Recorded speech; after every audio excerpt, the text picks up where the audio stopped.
또 함께 하신 우리 모든 성도님들 우리 주님의 이름으로 축복합니다. 우리 옆에 계신 분들과 한번 이렇게 같이 인사 나눠보도록 하겠습니다. 뭐라고 인사하시냐면요, 하나님은 어린아이와 같은 당신을 사랑하십니다. 인사하겠습니다. 하나님은 어린아이와 같은 당신을 사랑하십니다. 아멘. 오늘 무슨 날인지 아시죠? 예, 어린이날이에요. 아주 신나고 좋은 날인데, 자, 오늘 어린이날인 어린이 주일, 또 함께 예배하는 우리 모든 성도님들 우리 주님의 이름으로 축복합니다. 오늘 이 어린이 주일을 맞아서 오늘 함께 여러분과 나눌 말씀은 아이의 참 부모, 아이의 참 부모라는 제목으로 함께 은혜의 말씀을 나누고자 합니다. 요즘 이제 우리 교회에서 수요일 또 토요일에 이렇게 오전에 나가서 전도를 해요. 그 나가서 이제 지나가시는 분들을 이렇게 보다 보면 이 강아지를 데리고 산책하러 나오신 분들이 굉장히 많이 눈에 띄더라고요. 물론 다른 때도 많이 있겠지만 보니까 그런 것 같아요. 특별히 뭐 토요일 같은 경우에 이렇게 쉬는 분들이 계시니까 같이 강아지 데리고 산책하는 분들이 많습니다. 요즘에 정말 참이 애견인 또는 뭐 고양이를 키우는 그런 분들이 굉장히 많아졌습니다. 옛날에도 많았지만 이제 더 많아진 것 같아요. 연세 드신 분들도 이렇게 강아지 키우는 분들이 많아요. 어쩌면 그 연세 드신 분들 가운데는 또 강아지 때문에 큰일 날 뻔한 일을 또 넘겨서 살게 되는 이런 분들도 또 계신 것 같습니다. 그런 것을 보면 참 어때요? 이 강아지는 참 우리 사람에게 아주 참 이쁨만 받을 뿐만 아니라 우리 사람을 너무나도 좋아하고 잘 따르는 충성스러운 동물이다. 이렇게 우리가 이야기를 하죠. 주인이 집에 딱 들어오면 어때요? 이 누구보다도 먼저 강아지가 달려와 가지고 주인을 반겨서 맞아주고, 그 보면은 마치 꼬리에 모터가 달린 것처럼 계속해서 왔다 갔다 하면서 주인이 좋다고 이렇게 반겨 맞아주는, 참 어떻게 사람보다 더 기쁘게 해주는 그런 기분을 주니까 이 강아지, 요즘에는 잘 키운 강아지 10아들보다 낫다 이런 이야기가 있는지도 모르겠습니다. 그래서 이제 우리 개를 키우죠. 근데 우리가 이 사회 뉴스를 보다 보니까 참 말 그대로 개만도 못한 사람들이 얼마나 많은지 모릅니다. 아니 어떤 면에서 보면 강아지에게 그런 사람을 비유하는 것 자체가 미안할 정도인 그런 사람들도 너무나 많다는 생각을 해봅니다. 지난 주간에도 뉴스를 들으니까 참 너무나 참담해서 뭐라 말할 수 없는 끔찍한 사건이 있었습니다. 어린 여자 중학생이 자기 계부에 의해서 죽임을 당했어요. 근데 그 계부가 아이를 죽일 때에 그 차에서 그랬는데 그 차 앞에 또 그 아이의 친엄마가 같이 함께 하고 있었다라는 그 소식을 듣게 되었습니다. 이 죽기 전에 이 아이는 또 자기 친부와 함께 살았는데 친아버지도 뭐 이렇게 잘 딸을 키운 게 아니었어요.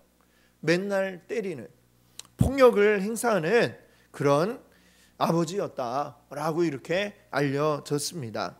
아버지에게도 어머니에게도 참 누구에게도 의지할 수 없는 그런 삶을 살아간 어린 중학생, 더군다나 갑작스럽게 나타난 계부는 변태짓에 결국에는 죽이기까지 하는 몹쓸 짓을 하고 말았죠.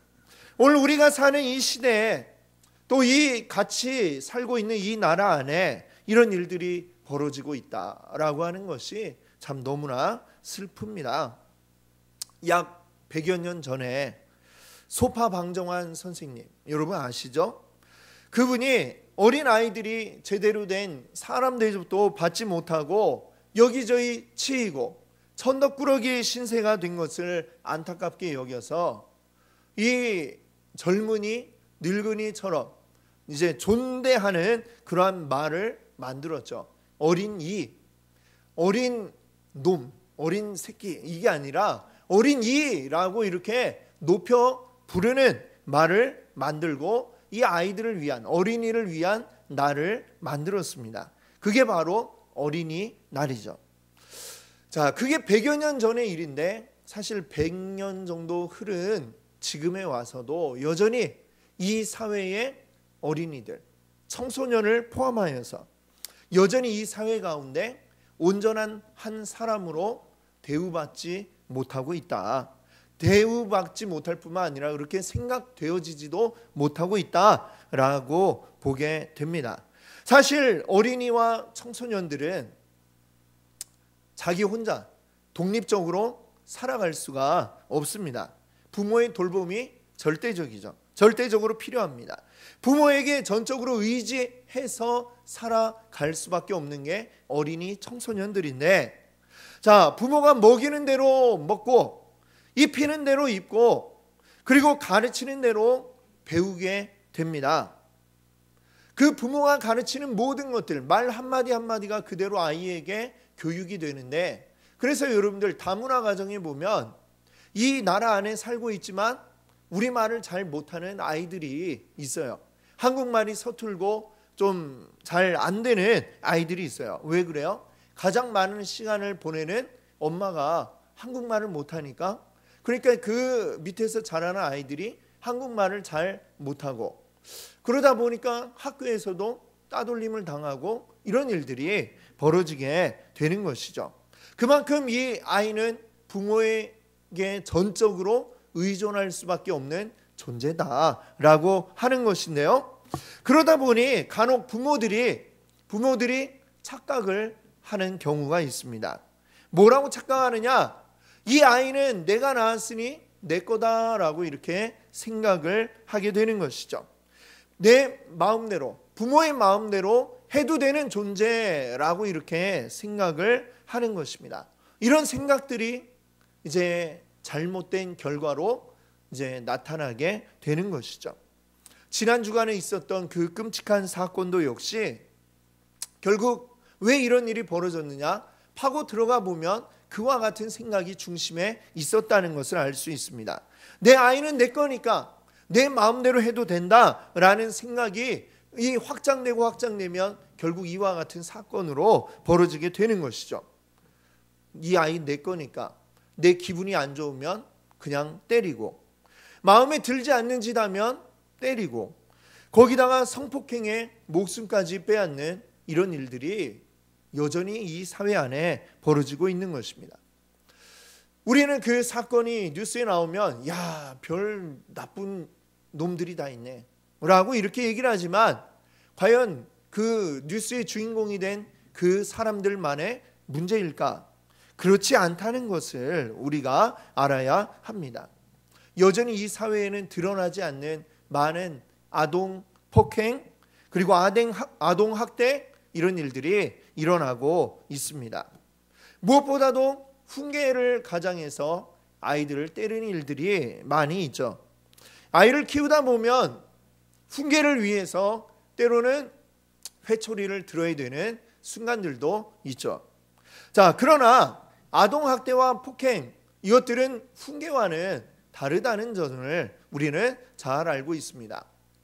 자기가 이 아이가 잘못한 걸 봤는데 내가 막 분노 조절이 안 돼가지고 화가 그냥 치밀어 올라서 그 아이를 훈계하기 위해 때리는 게 아니라 내 분노 때문에 때리는 이런 일들이 여전히 일어나고 있는 것이죠. 그것은 훈계가 아니라 폭행이다라는 점을 우리는 알아야 되겠습니다. 자, 이런 여러 가지 아동 학대뿐만이 아니라 우리 사회를 또 슬프게 하는 뉴스들이 있는데, 그것은 뭐냐면 동반 자살 같은 이런 뉴스들을 우리가 종종 보게 되죠. 부모가 어려운 처지가 되어서 그거를 비관해 가지고 죽어야 되겠다 결심을 하는데, 그때 아이들이 눈에 보이는 거야. 내가 죽으면 이 아이들은 또 어떻게 될까 생각하니까 이 힘든 세상 그렇게 사느니 같이 죽는 게 낫지. 아마 이런 생각을 하면서 그 아이도 죽이고 자신도 자살을 하는 이런 경우들이 뉴스에 많이 나옵니다. 여전히 많이 그런 뉴스들을 우리가 종종 듣게 됩니다. 여러분, 어떻게 생각하면 그것이 아이를 위하는 걸 거야 라고 생각하고 그런 일을 벌이는지 모르지만 그것은 매우 심각한 착각입니다. 이 세상에 있는 어떤 생명도 사는 것보다 죽는 게 나은 그러한 생명은 단 하나도 없는 것이죠. 아무리 고통스럽고 아무리 힘든 환경이라 할지라도 살아있는 게 죽는 것보다 훨씬 좋다는 것은 그건 우리가 말하지 않아도 다 알고 있습니다. 그런데 그것을 애써 부인하고 내가 도와주지 못하니까, 내가 책임질 수 없으니까 같이 데리고 가겠다, 이렇게 생각하는 것은 그 부모의 크나큰 오만이고 또 어리석음이고 그리고 못난 부모의 착각인 점을 우리는 기억해야 하겠습니다. 오늘 이 사회 가운데는 이러한 동반자살의 문제를 더 확대해 생각해 보면요, 낙태라고 하는 것도 역시 다르지가 않습니다. 같은 생각을 하고 있는 것이죠. 낙태를 찬성하는 분들의 주장을 들어보면 이런 이야기를 합니다. 뱃속에 있는 태아는 자기 혼자서는 생명을 유지할 수가 없고 100% 그 엄마의 의존에서만 살기 때문에 온전한 사람, 온전한 생명체라고 할 수 없다라고 이렇게 주장을 합니다. 자, 만약에 이런 논리대로라고 한다면 이 세상에 사람 대접받지 못할 사람이 굉장히 많이 있습니다. 갓 태어난 갓난아이도 자기 혼자서 할 수 있는 게 아무것도 없죠. 엄마가, 아빠가 모든 걸 책임지지 않으면 살아갈 수 없는 게 갓난아이입니다. 자, 또는 어떤 사고나 병에 의해서 식물인간이 된 환자가 있다고 합시다. 지금도 종종 식물인간이 된 지 20년이 넘어서 또 10년이 넘어서 정상적으로 돌아온 사람들의 이야기를 우리가 간혹 듣게 되죠. 자, 그것이 근데 실제로 일어날지 어쩔지 모르니까 참 괴로운 건 사실입니다. 그런데 그렇다고 해서 이 식물인간 환자를 그 논리대로, 낙태에 찬성하는 분들의 논리대로라면 죽여도 관계가 없는 것인가? 똑같은 이야기를 할 수 있겠죠. 또는 중증 치매 환자가 된 부모님이 있다라고 합시다. 그분 혼자서 아무것도 할 수 없으니까 죽도록 내버려둬도 아무 문제가 없는 것일까요?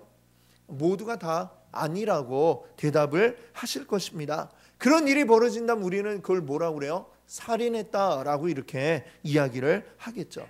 아직 내 뱃속에 있으니까 이거는 내 거야 라는 이 생각을 하니까 이 내 마음대로 할 수 있어, 내가 필요 없다고 생각하면 지워버리지 라고 생각하는 것, 이것이 바로 낙태인 것이고, 그것은 그 하나의 생명체에게 무지막지한 폭력을 행사하는 것이라고 우리는 이야기할 수밖에 없겠습니다. 이 사회 가운데 만연해 있는 이 아이가 내 것이라고 하는 생각이 얼마나 끔찍한 일들을 만들어내고 있는지 우리는 이 모든 뉴스들을 통해서 확인을 할 수가 있습니다. 그러면 여러분, 이 아이가 나의 것이 아니라면, 내가 낳은 아이가 이 부모의 것이 아니라고 한다면, 그러면 이 아이는 도대체 누구의 것일까요? 누구의 것이 맞겠습니까? 성경이 뭐라고 이야기하는지 찾아보면 이렇게 답을 할 수가 있겠습니다. 이 부모는 이 아이의 청지기다라고 하는 것이죠. 청지기란 무엇이냐? 옛날에 노예 제도가 있던 그 시대에 노예 가운데 특별히 똑똑하고 아주 머리가 잘 돌아가는 그런 노예를 택하여서 주인이 자신의 전 재산을 그에게 이제 맡기는 겁니다. 내 재산 좀 잘 관리해줘, 관리하고 운영해가지고 내 재산 좀 불려줘. 그를 맡기는 게 이제 그 일을 맡은 사람이 청지기라고 하는 것입니다. 성경은 우리 사람에 대해서 뭐라고 이야기하느냐? 청지기라고 이렇게 이야기를 하죠. 그럼 주인은 누구일까요? 하나님. 하나님께서 우리 사람에게 맡기신 거죠. 우리가 사용하는, 우리가 누리고 있는 이 모든 것들 본래 내 것이 아닌데 하나님이 우리에게 잠시 맡겨 주셨다. 그래서 우리는 청지기라고 하는 것입니다. 우리의 가지고 있는 여러분의 재산들, 내 것이라고 생각하지 마시고 하나님의 것이라는 것을 아셔야 됩니다. 하나님이 맡겨주셨어요. 여러분은 청지기로서 그걸 지금 관리하고 있는 거예요. 우리가 가지고 있는 재물뿐만이 아니라 사실 우리의 자녀들 역시도 어때요? 본래 내 것이 아니다라는 것입니다.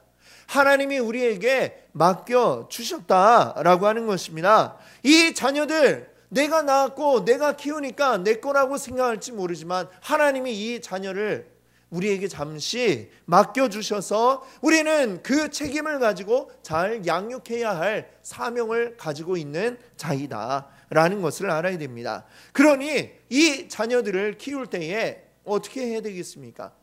내 마음대로 내 방식대로 자녀를 키우는 것이 아니라 누구에게 기쁨 되기 위해 자녀를 키워야 되는 거예요? 원래 주인이신 하나님의 뜻대로 자녀를 키워야 한다는 것이죠. 오늘 우리가 함께 읽은 본문 말씀인 출애굽기 2장에 보면 한 레위인 가정에서 아이를 낳은 그 이야기가 나오고 있습니다. 이 아이는 누구길래 그 아이가 태어나는 순간까지 기록을 하고 있을까? 출애굽기 2장에 나온 태어난 이 아이가 누구일까요? 바로 모세입니다. 모세. 자, 모세가 태어날 때에 상황이 어떠하냐? 이 이스라엘 민족은 이집트의 노예 민족이었습니다. 노예로서 불임당하고 있는 그러한 민족이었죠. 근데 이 이스라엘 사람들이 자녀를 많이 낳아서 수가 굉장히 많이 불어나게 되었습니다. 지배 민족인 이집트 사람들이 보니까 얘들 숫자가 너무 많은데 잘못 마음을 먹으면 반란 일으킬 수도 있겠다. 그럼 수적으로 우리가 밀리겠다 이 생각을 하니까 그 다음에 어떤 정책을 하게 되었느냐? 이스라엘 사람들이 남자 아이를 낳거든 다 죽여라. 이런 이제 명령을 왕이 내리게 되었습니다. 그 명령에 의해서 이제 아이를 낳을 때 요즘으로 치면 산부인과에 가겠죠. 이때에는 산파가 아이 낳는 집에 오죠. 이집트인 산파들이 와가지고 아이 낳는 걸 딱 보고서 아들을 낳았다 즉시 죽이게 되어 버렸습니다. 근데 이 가정에 지금 레위인이라고 하는 이 레위인 가족 중 한 사람이 이제 아이를 낳을 때에 몰래 낳게 되었어요. 몰래 낳아서 이제 보니 아들입니다. 아들이고 그 이름을 모세라 하게 되었습니다. 근데 어때요? 이 사실이 들통나게 되면 당장 이 아이는 죽어야 됩니다. 그래서 이 아이를 더 데리고 있을 수가 없어서 이 아이를 살리기 위해 이 부모가 결심한 것이 무엇이냐? 이 아이를 갈대 상자에 넣어서 그 갈대 상자에 물이 들어가지 않게 역청을 발라서 이 강물에 띄워보내자. 누군가의 손에 발견되어 그 아이가 살 수 있도록 띄워보내자 하게 되는 것이죠. 그 이야기를 오늘 우리가 이 본문으로 함께 읽었습니다. 그때에 이 나일 강물에 멀쩡한 아이를 띄워보내는 부모의 마음이 어땠을까? 라는 생각을 해봅니다. 제가 최근에 찬양을 듣다가 이렇게 마음에 와닿는 찬양이 있었어요. 그 찬양의 제목이 뭐냐면 바로 요게벳의 노래라는 거예요. 요게벳이 누구더라? 제목을 듣고 누구지? 한참 생각을 했어요. 생각해 보니까 누구냐면 바로 모세의 엄마 이름이 요게벳이더라고요. 지금 여기엔 나오지 않고 출애굽기 6장에 가면 그 이름이 나오고 있습니다. 모세를 나일 강물에 띄워보내는 그 엄마의 심정을 상상력을 보태서 만든 찬양이 바로 이 요게벳의 노래인데, 노래는 나중에 여러분 직접 들어보시고, 제가 불러드리기는 그렇고 제가 가사를 좀 읽어드릴 테니까 한번 들어보시기 바랍니다. 작은 갈대 상자, 물이 새지 않도록 역청과 나무진을 칠하네. 어떤 맘이었을까? 그녀의 두 눈엔 눈물이 흐르고 흘러. 동그란 눈으로 엄마를 보고 있는 아이와 입을 맞추고 상자를 덮고 강가에 띄우며 간절히 기도했겠지. 정처 없이 강물에 흔들흔들 흘러내려가는 그 상자를 보며 눈을 감아도 보이는 아이와 눈을 맞추며 주저앉아 눈물을 흘렸겠지. 너의 삶의 참 주인, 너의 참 부모이신 하나님 그 손에 너의 삶을 맡긴다. 너의 삶의 참 주인, 너를 이끄시는 주 하나님 그 손에 너의 삶을 드린다. 이렇게 노래 가사가 되어 있습니다. 여러분 어떻습니까? 내가 낳은 아이인데 이 아이를 내가 키울 수 없는 이 상황 속에서 이 아이를 살리기 위해 강물에 뛰어보낼 수밖에 없는 그 상황 속에서 이 엄마가 외친 그 말은 무엇입니까? 너의 삶의 참 주인, 너의 참 부모이신 하나님의 손에 너의 삶을 맡겨드린다. 이 고백을 했는데 정말 그런 고백을 했을 것 같아요. 성경에 나오진 않지만 오늘 이와 같은 고백이 오늘 이 시대를 살아가는 모든 부모님들의 고백이 되기를 바랍니다. 아멘. 내 품에 있다고 해서, 지금 내가 데리고 있다고 해서 내 마음대로 하려고 해서도 안 되지만 또 그렇게도 되지 않는 것이 우리의 자녀인 것을 여러분들 잘 아실 것입니다. 우리 자녀들은 지금 이 거친 강물에 떠내려가는 것과 같습니다. 내가 어떻게 할 수 없는 가운데 이미 이 아이들이 던져진 것과 같아요. 그때 우리 부모님들이 할 수 있는 것은 무엇일까요?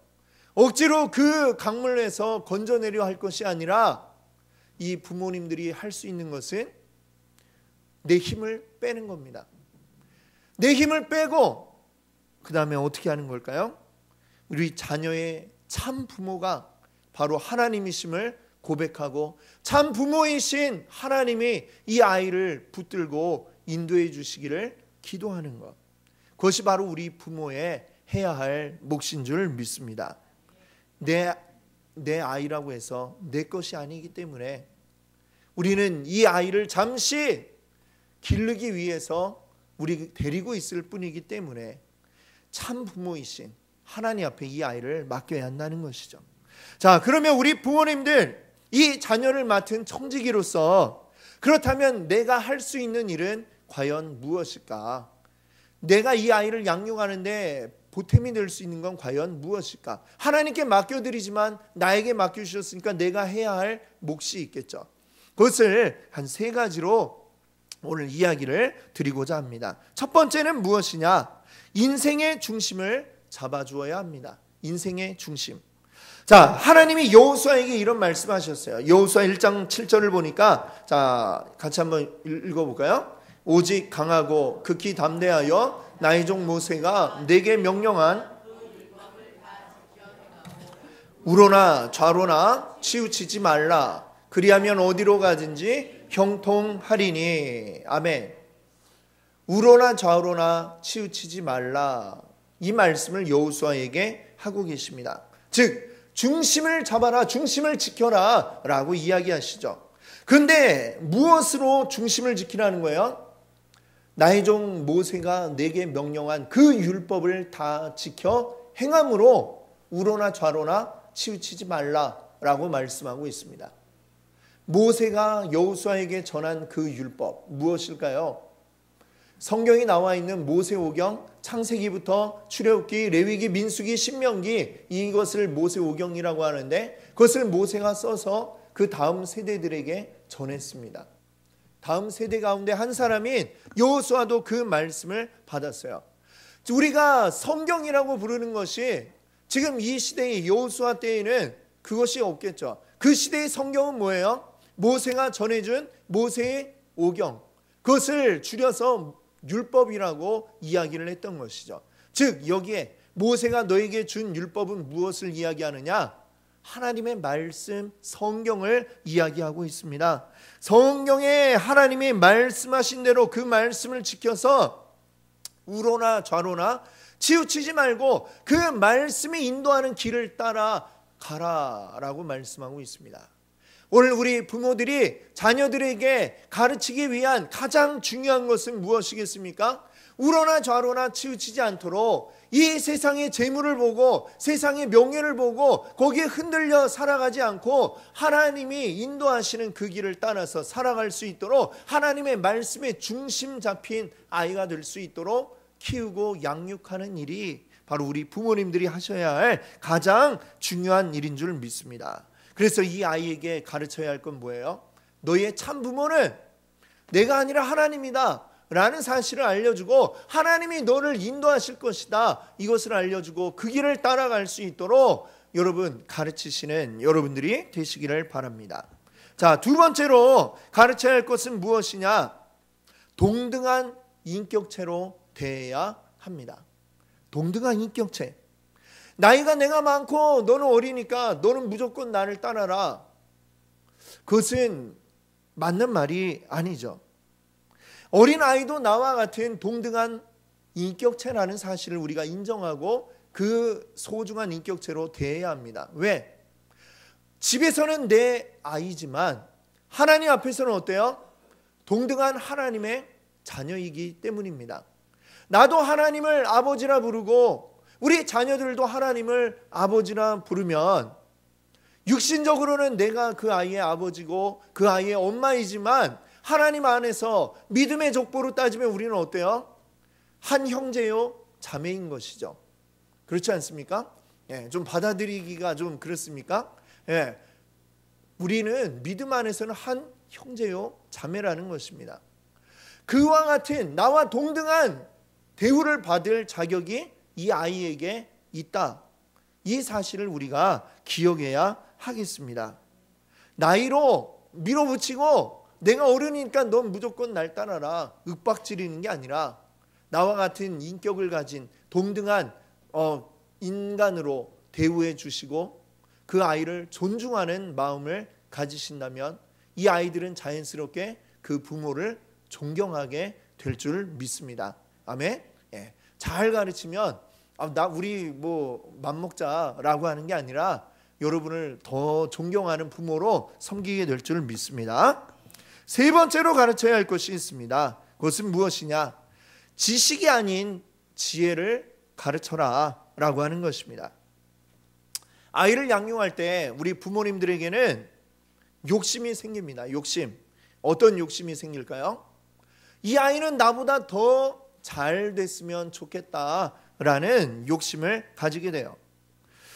그러려면 더 좋은 직장을 가져야 되고 좋은 직장을 가지려면 좋은 대학을 나와야 하고 좋은 대학을 나오려면 공부를 잘해야 하고 그러니까 너는 지금 죽어라고 공부해야 된다.